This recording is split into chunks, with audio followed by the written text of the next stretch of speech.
Okay, we're continuing on with the Cloud of Unknowing. We're on page 141 of this version of the book, and which is what? Who did we pick translation? Edited with an introduction by James Walsh. And we're on page 141, chapter 10, starting tonight. And the little catchphrase at the beginning is how to know when a thought is not sinful and when a sinful thought is capital or venial. Okay, hopefully that's useful. Let's see. But if any living person, man or woman, comes to mind, or any bodily or worldly thing whatever, the case is quite different. Right? He says a simple thought of any of these which comes up against your will and your consciousness, though it is not a sin imputed to you, it is the effect beyond your control of original sin from which you were cleansed in your baptism. Right? So original sin is Catholics. It's generally a Catholic belief, and maybe the other traditions that kind of branch from Catholicism might also hold that idea that we inherited like a sin from Adam and Eve's fall, and so that we inherited that sin, and so that's why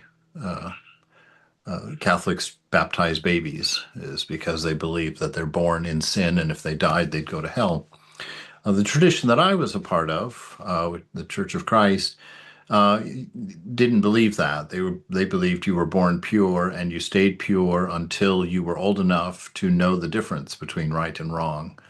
And when you reach that place between knowing the difference of right and wrong, at that point you had to individually seek out your salvation, which usually meant in my church like between 8 and 13, somewhere in there.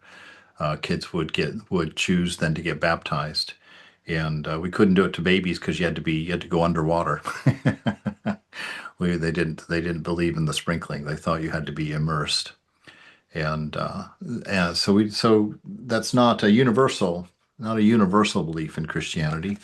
Most of the Protestant groups don't believe that, but the mainstream Catholics do, and that's pretty much what was around when this book was written. When this was written, there was only the Catholic tradition. It wasn't until quite a bit later in the Middle Ages that Luther made the first split in Germany. You know, Swami, I went to a non denominational church, and that's exactly what they believe. That's why they needed salvation. And it was Protestant. Exactly what they believe that you inherited Adam's sin. That Yeah. you Oh, yeah. That was a big thing. That was the whole reason for Jesus to them. Oh well, okay, that's interesting. Yeah, because usually in the Protestant churches, the need for Jesus is your own what you've done. Mm, That when you were old enough to choose to do wrong and you chose to do wrong, then you needed Jesus to forgive you. yeah. Well, they Uh, think be, we did wrong because of the fall. They talk a lot about the fall. I see. Yes. Boy, they love that fall.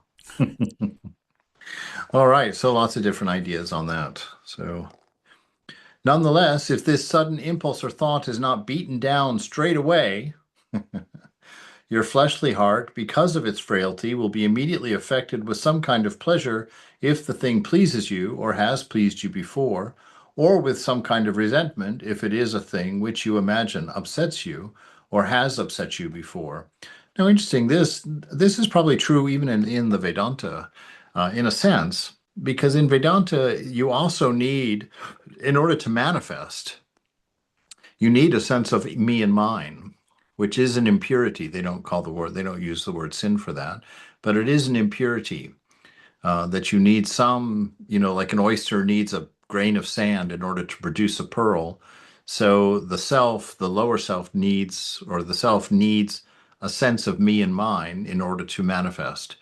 And so, like a Ramakrishna, he had to have an attachment in order to hold on to his body. If he didn't have an attachment, his body would go into samadhi and he would drop it off and go back to his true nature, right? And so his permanent one, the one that really held him in the body for his time in this world, was his love for the devotees.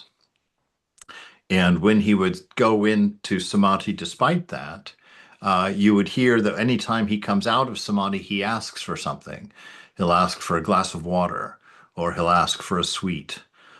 He formulates a desire in order to bring him back down out of the ethers, as it were, to bring himself back into the body so that he can function and see the world and move in the world. So, in a sense, that might have played a role in the Christian origin of that the sin of Adam being handed down, needing something to embody you, needing something to give you a body. That would then, and what he's talking about here is that then things occur to you, and they either are pleasurable to you or unpleasant to you, and you make the decisions.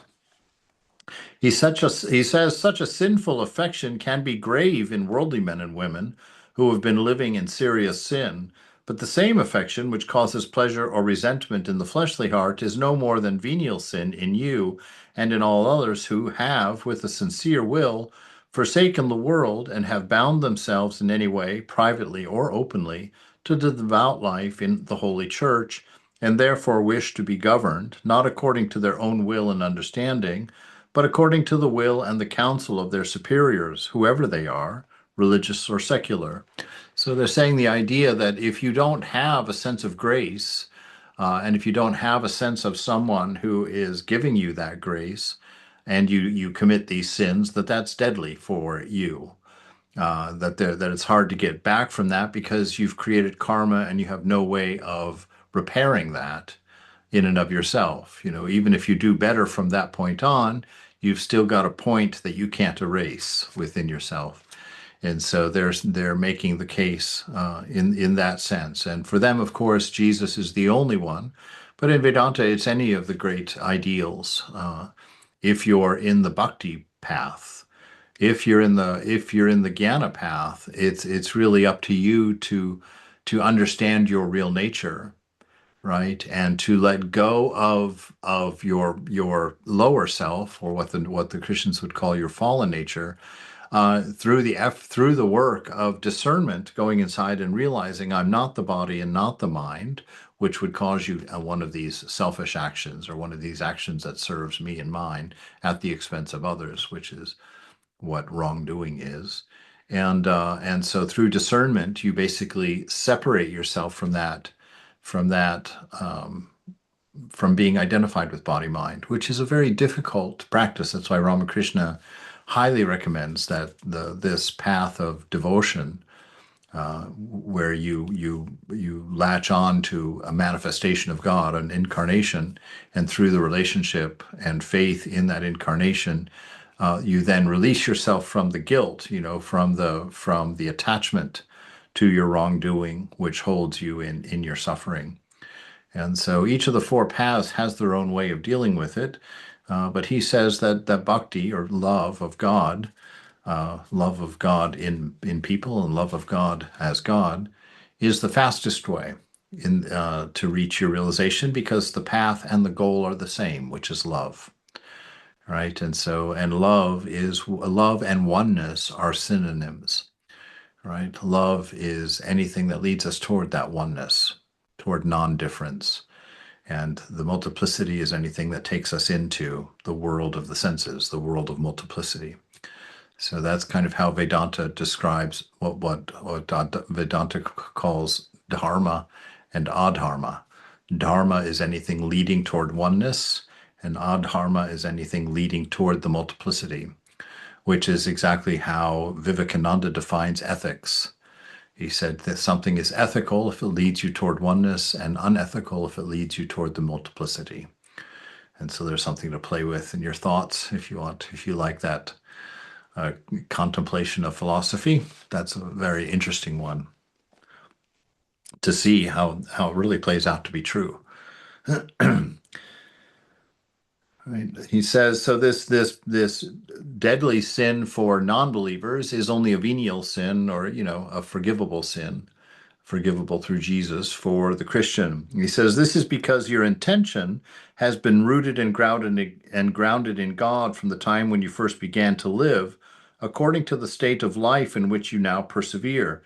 But if it should happen that this affection which causes pleasure or resentment in your fleshly heart be allowed to remain there for any length of time without being repudiated, without being resisted or trained against through discernment, eventually it becomes fastened to the spiritual heart, that is to say, the will, with full consent, and then it will be a deadly sin, right? And the situation for the Christian, it's a deadly sin because you only got one shot this life, right? In Vedanta, they talk you get multiple lives. You just keep coming back until you learn the lessons, until you transcend the mistakes and realize your true nature as the image of God and not as a body mind, right? And so, but this is the difference between a deadly sin and a venial sin. And either way, the ideal is the same, regardless. If we just throw out all of that business about venial and deadly and Christian and non-Christian and whatnot, and just understand, basically, you want to get away from things that lead you toward the multiplicity, things that are done through the body mind, through the senses, right? And there's any number of ways to do that work. Uh, somebody say something? May I, yeah, at what point, I just couldn't quite get it, didn't quite get it. At what point this venial sin becomes a deadly sin? It's like if it gets hold, like if you develop a habit. Yes, if you develop a habit and well, yes, if you develop a habit, but even that habit can be overcome. The real danger is when you make room for it. You're no longer pushing against it in your life.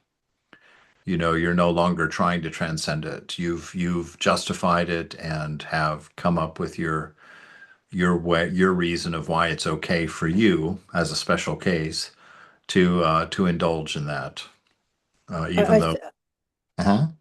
I'm Go sorry, ahead. finish, please finish. It was finished pretty much.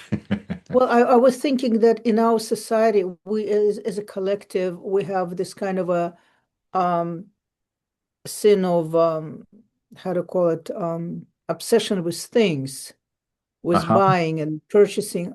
How to call it? It's there is a word for it. Consumerism. Consumerism, thank you. Huh? Consumerism, and it's not even recognized even in the Christian communities as a sin. Yes. Um, so how are you going to push against it if it's so accepted as a collective norm? Well, if you're a spiritual practitioner, it's because your point of reference is not going to be what's socially acceptable by the culture, but by what is not socially acceptable, but what is considered right and wrong based on whatever you've chosen as your compass. For the Christian, the Bible. For a Hindu, it would be his own conscience, his guru, and the scripture, uh, and the life. That those things would be determined. Um, yeah. So it's you would have to adhere to your own principle.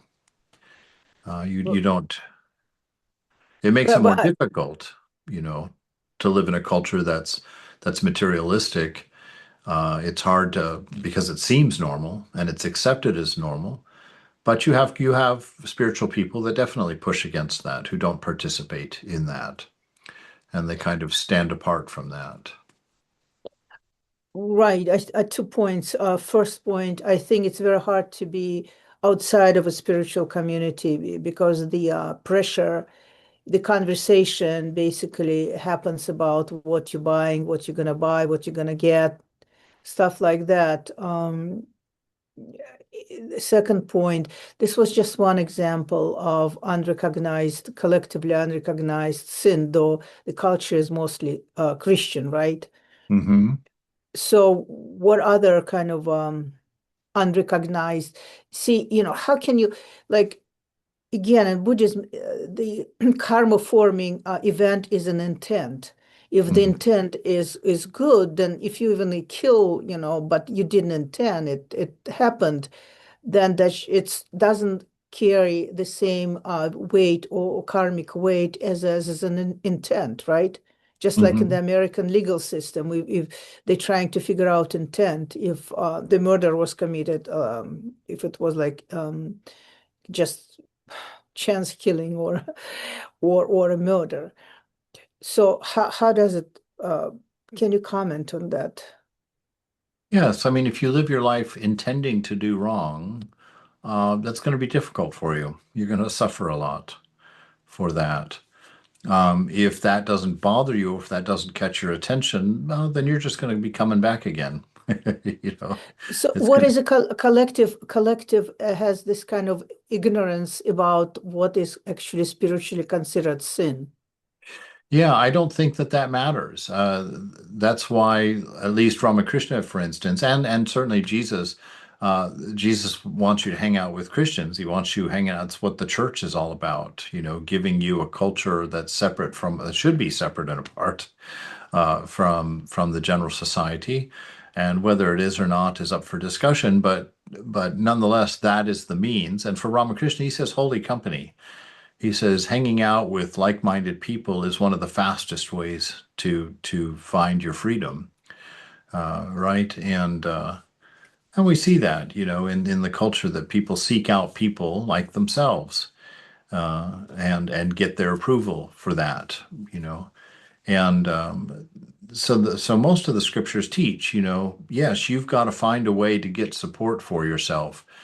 If there's no one, then it's you and God, and that's going to be a challenge. You know, and if we stay in the bhakti path where God is separate and is sort of anthropomorphized, there's an understanding. God realizes, hey, you've got a tough situation. I haven't given you any companions, right? But in the end, it's grace in all of the circumstances. It's grace that brings us through, you know. And you can find, I mean, you can find people who are not materialists. You know, you can find people who are not given to, you know, lust and greed. And if you are not interested in those things, you'll find those people. I believe that we kind of draw people, like-minded people toward us, you know, so that it is possible to find some company, and even in the absence of company, it is also possible for you to become your own person, you know, and to say, hey, you know what, everybody else is doing this, but I don't feel good about it. And there's a lot of people like that in the world. Yeah, well, definitely, community of like-minded people is very important for a progress, for some sort of movement forward. Yeah. Otherwise, it's very hard. Yeah, and you know, to when I'm around worldly people, I won't say things like "Mother will provide," you Mhm. know, but around spiritual seekers, I'm willing to say, you know, I really believe that if you feel like you need holy company, and you don't have any, and there's nothing around for you, that's a matter of prayer, you know, and I believe that Mother will provide that. Uh, she will open that door for you, because I certainly didn't hang out with holy company in my early days at all. You know, and yet even in that, you know, I was living a life with full intent.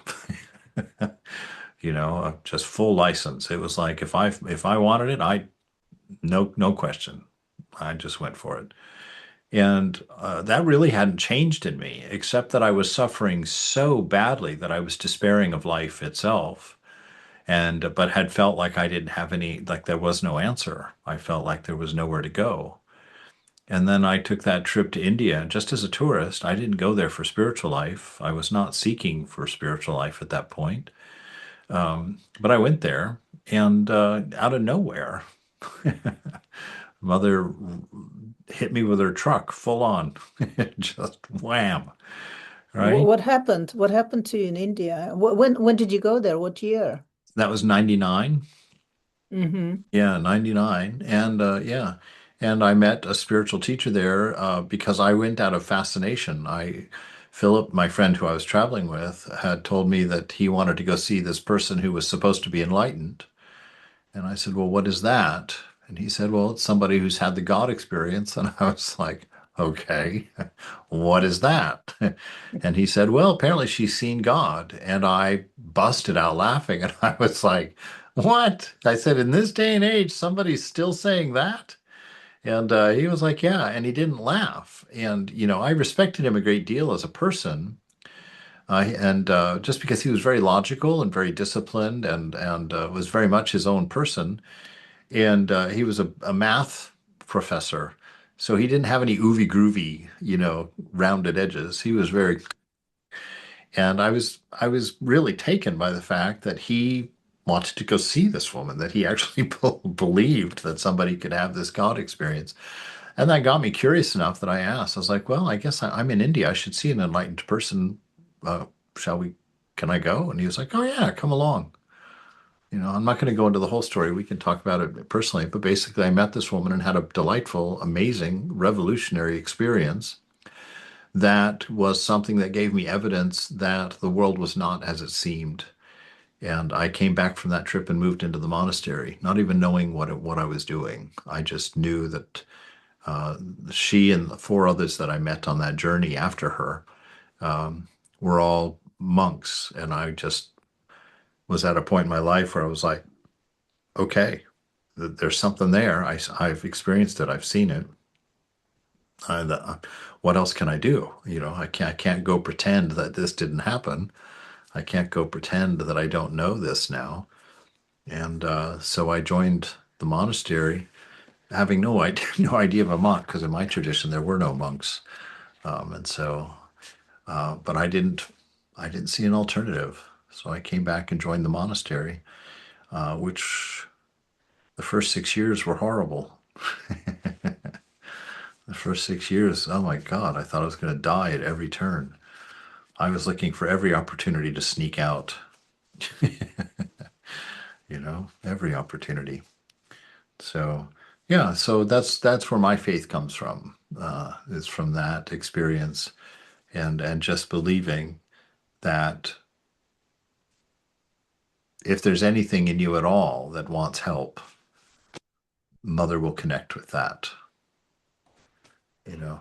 And for me, I hadn't turned to Mother because I didn't know of such a thing. But I was in despair. I was, you know, not to get too uncomfortable, but I was in despair. I, I don't know that if that had not happened, I don't know that I would be in the world at this point today. If that, uh, what do they call that when all your friends get intervention? If Mother hadn't pulled her own intervention with me and pulled me out of that. So yeah. And my friend Philip also came back and joined the monastery. He joined it in Sacramento, and I joined in San Francisco after that. What were the other three people or Well, monks? the other three, there were two monks that I met in Lucknow, or in Mayavati rather, which was a mountain hermitage, and it was two young monks who had grown up in the same village together as best friends, and they were so they were so pure it hurt to look at them in my state in those days. They were so open and so unabashed and so they had nothing at all to hide whatsoever from anything in the world. They were just, and their friendship was just golden, just the sweetest sugar. And the way they would laugh together and the way that they knew each other so well that they barely, didn't even have to really finish talking to each other without, they just knew each other so well. And it was that innocence, it was that absolute purity that I witnessed in them that made me realize what I had forfeited by making all the choices that I had made in my life, and realized that I couldn't be like that with anybody because I had so many secrets. I had so many things that had hardened me inside, hardened my heart. And so they really showed me what it was to be human. I was like, wow, there it is. That's what it looks like to be a human being, a real human being. So they added to it. And then there was a sadhu in Rishikesh who lived in a kutir, a little one-room earth hut in the woods. And it was kind of weird how I found him me and Philip were walking through the jungle, trying to find what was called the Westerners Beach, where we could just kind of go hang out on the beach by the river.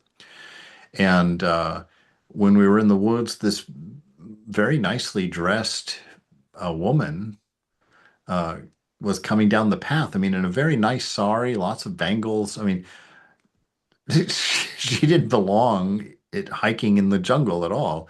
And she came walking toward us. She walked toward us. When she got to us, she said, "Oh, have you come to see the Swami?" And we were like, "No, we're looking for the Westerners Beach." And she just said, "Oh, well, the Swami is down the path. If you go down the path a ways, that you'll see on the left an orange gate. Go through it, and you can see the Swami."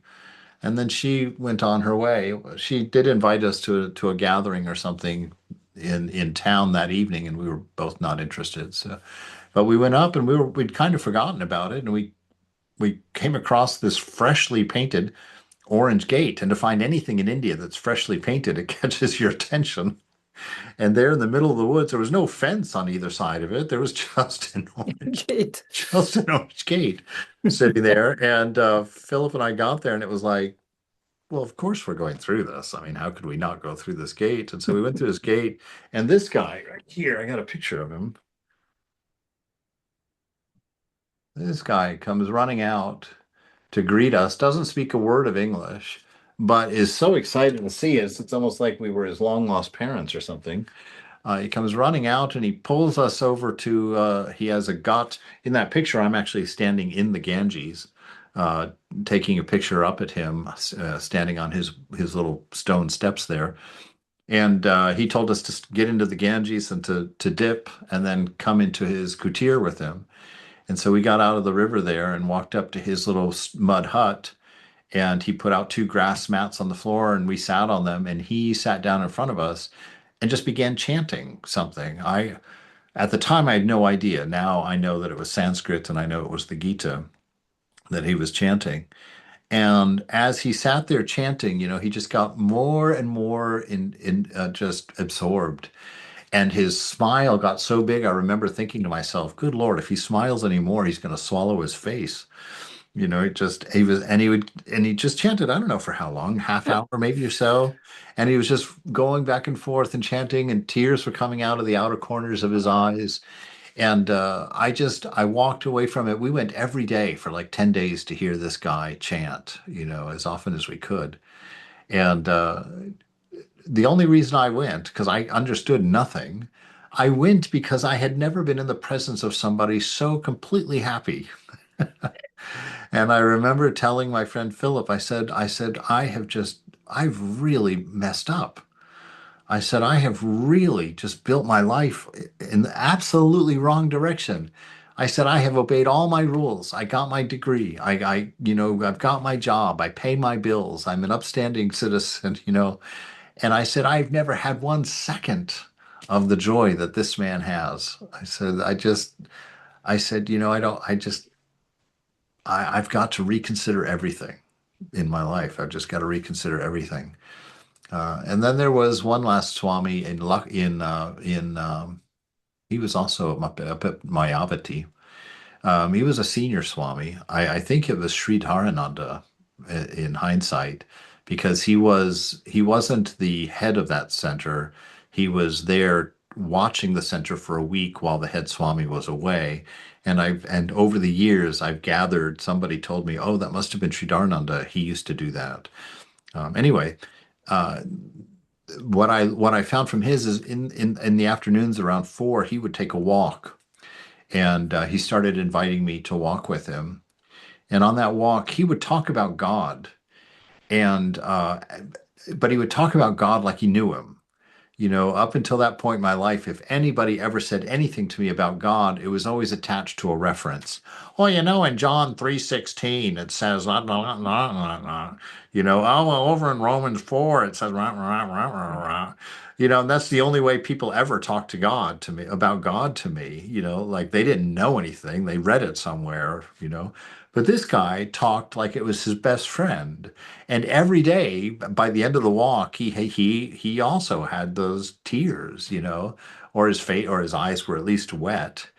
And I was just enraptured. I was like, that's amazing that you can talk, that you can know God like that. I was like, wow, wow.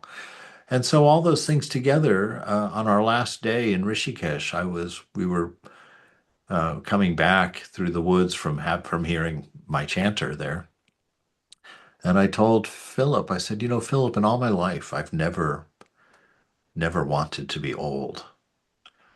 I said, you know, and on this trip, I've met five monks, I think it was, who inspired me to be old, you know, who found something that made them more valuable in aging with it. You know, I've never had anybody look at me like these people have looked at me. I've never seen such an openness and such a love and such a concern and such a sweetness in a face before. And I said, every one of them is wearing this orange. And I guess that means a monk. I said, I don't really know what that is, but I think that's what I'm going to be. And Philip was kind of quiet for a moment and he said, well, he said, the only really weird thing about that is I've been thinking the same thing. And so we both came back from that trip, and he moved into the monastery in Sacramento, and I moved into the monastery in San Francisco. So that's kind of how all of that happened. So really, all of my faith is built on that one trip, which I really just intended to, you know, total tea on alabaster porches, watching sunsets over the Ganges. But Mother had a different idea for me. So it's like that. Boy, how's that for a detour? Wow, very powerful. Thank you. Yes. And so he's talking here about our intention in things. You know, that sin becomes a problem when you intentionally do it, right? And, that's hard to overcome. You know, it is. It takes a lot of discernment to get out of that space. And then out of that discernment, it takes a lot of discipline because you've accepted that condition and you're not really convinced that you want out of it. And so it takes a lot of discernment and a lot of discipline, and I think just a lot of time with the beloved. You know, you've just got to bring Mother right into your circumstance with you. One of the things I notice in my life is any time that I'm up to serious mischief, you know, when I'm looking for something that's worldly, you always block the resistance out somehow. You know, you divert yourself somehow, and then you go and do your thing. And really the trick, according to what Ramakrishna with Girish Ghosh, you know, who was very intentional about his drinking and even even went to Ramakrishna. He was attracted to Ramakrishna because Ramakrishna knew how to get more intoxicated than he did. So he went to Ramakrishna because he wanted to learn how to be as intoxicated as Ramakrishna was able to get. And Ramakrishna said, "Oh yeah, come on, I can show you." And then of course Girish asked him. He says, "Well, do I have to give up my drinking?" And Mother said, or Ramakrishna said, no. He laughed. So first of all, it says he laughed and then said, no, that is external. That will fall off when it's time. Mother will take that away when it's time, right? Showing that the problem was not external. The problem was that willfulness inside. And Girish continued drinking for many years, and Ramakrishna never told him to stop drinking. As a matter of fact, it's quite shocking because one time Girish shows up drunk, but doesn't have his wine bottle with him. And Ramakrishna is like, oh, he doesn't have his wine bottle with him. That's odd. And he calls one of his young novices, one of the young boys over, and he says, why don't you go out and check in the cab that dropped Girish off and see if he dropped his bottle in the cab. And so the young brahmachari goes out, and sure enough, Girish had dropped the bottle on the floor of the cab. And so he brings it in, and Ramakrishna says, well, give it to him, and gave it to him. And he didn't say anything, right? And all he told Girish, he said, any time that you take a drink that you want to drink, offer the first glass to Mother and thank her for what you think you're getting from it. That was his teaching. So he told him, bring mother right into the middle of where you are living. And through that, ultimately, Girish became a saint, you know, just that simple teaching. And so that's what I would say. If you've got problems with an intentional wrongdoing that's causing you to suffer, causing you to feel pain, take the awareness of God right smack into the middle of it and be open, completely open. Don't worry about guilt and shame and all that. That's not about that. It's about you finding a place where you understand that it's not serving you. It's not actually giving you what you're looking for. And I think that's what leads us out, right? And so Vedantans, we don't really have any such thing as a deadly sin. Uh, you work through everything. It just some things take longer. Some things take a lot more work. Some people have to go all the way down before they hit a place where they realize, this isn't working, right? And if you got just one, you probably can make it through that. If you got 4 or 5 of those things going on, you've got a lot of suffering to endure, right? Because your own self is trying to wake you up. But you just keep going. You start your discernment.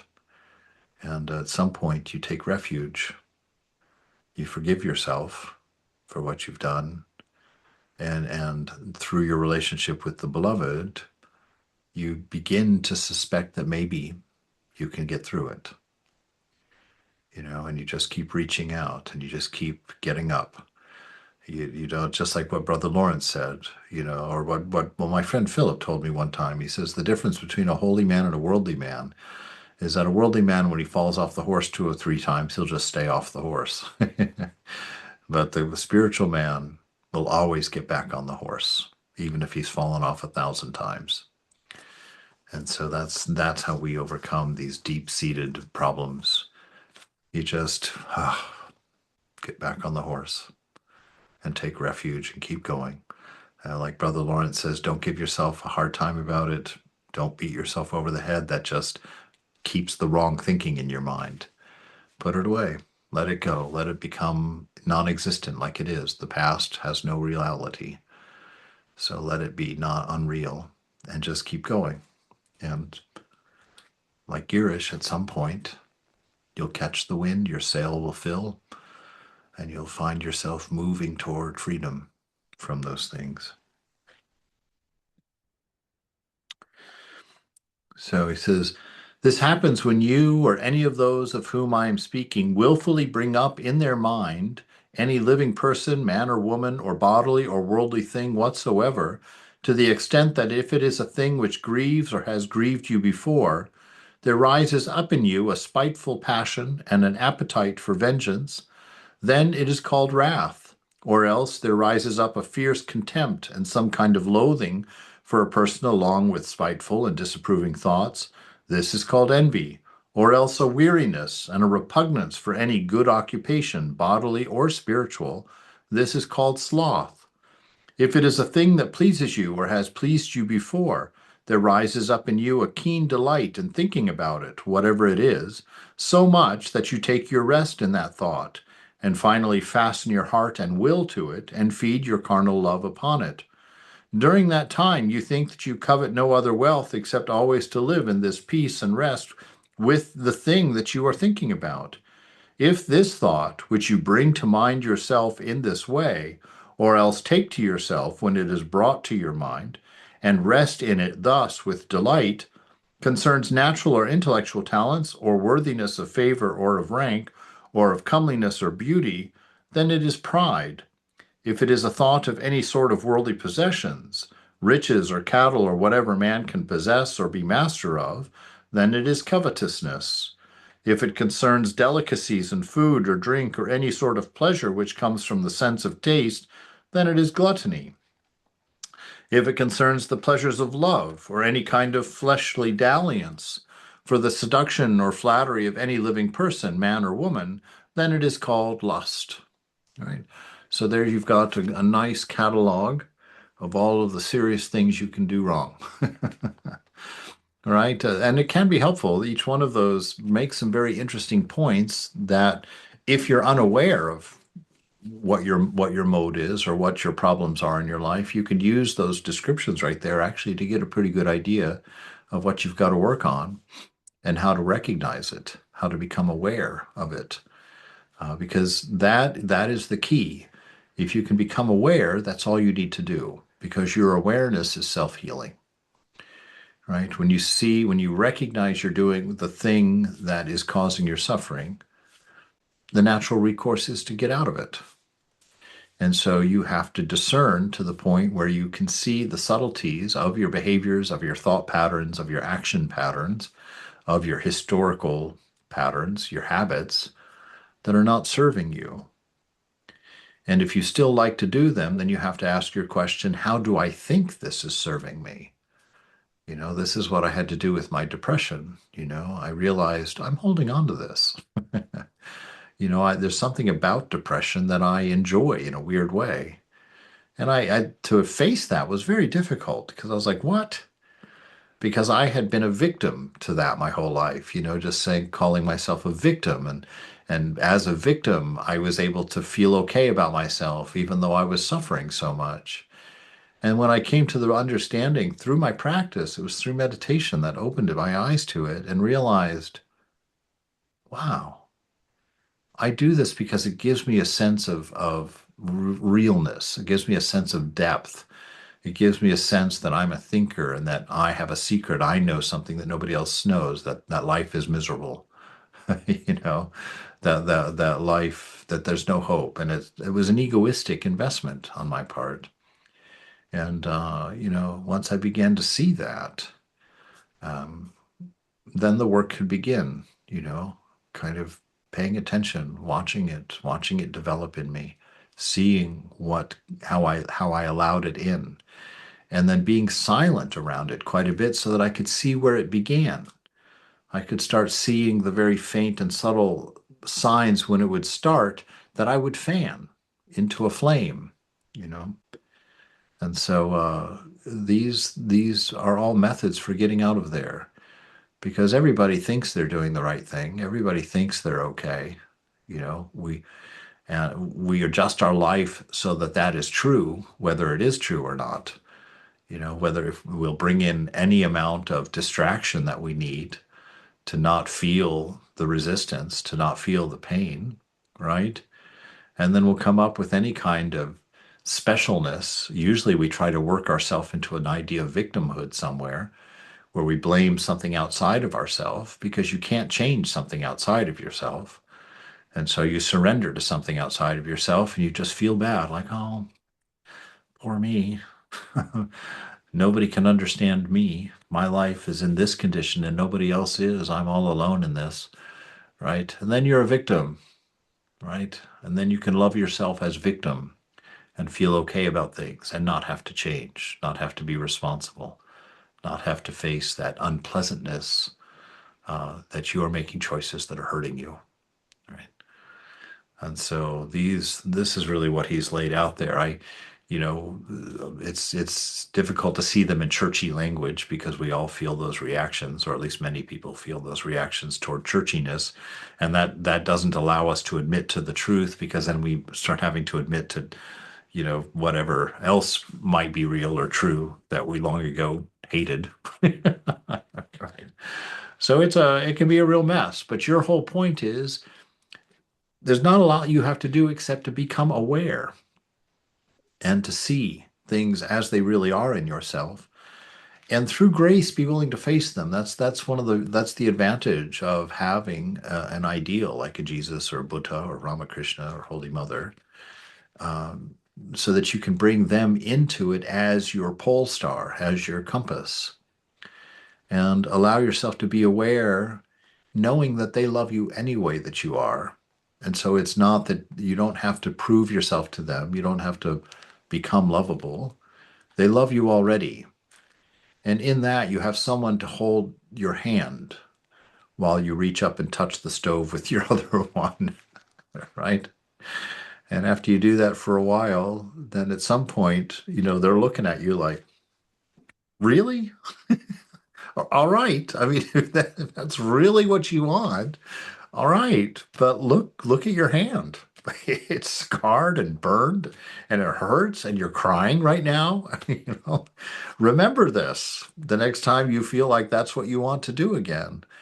And after a while, you have mastered that awareness and you feel the pain as much as you felt the promise of pleasure before, right?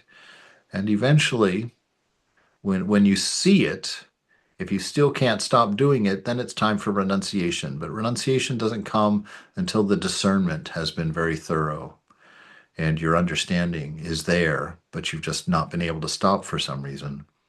That's where you have to start exercising your renunciation, exercising your willpower, right? And when it comes to that, it's up to you. It's got to be done and you've got to do it. You've got the grace that you're already okay, but you've got to now use that grace to stop hurting yourself, right? Now that you've accepted that this is killing me, this is not doing well for me or others around me. And when you get there, you keep that discernment alive. And when you realize it's a habit now and not really a desire, just something you can't get rid of because you're just in the pattern of doing that. When you start to see that, that's the time to start exercising willpower, exercising renunciation, right? And the best way to do that is just to look deep in Mother's eyes in your meditation and just say, Ma, I'm at that point and I can't say no. And Mother says, you don't have to, just don't say anything.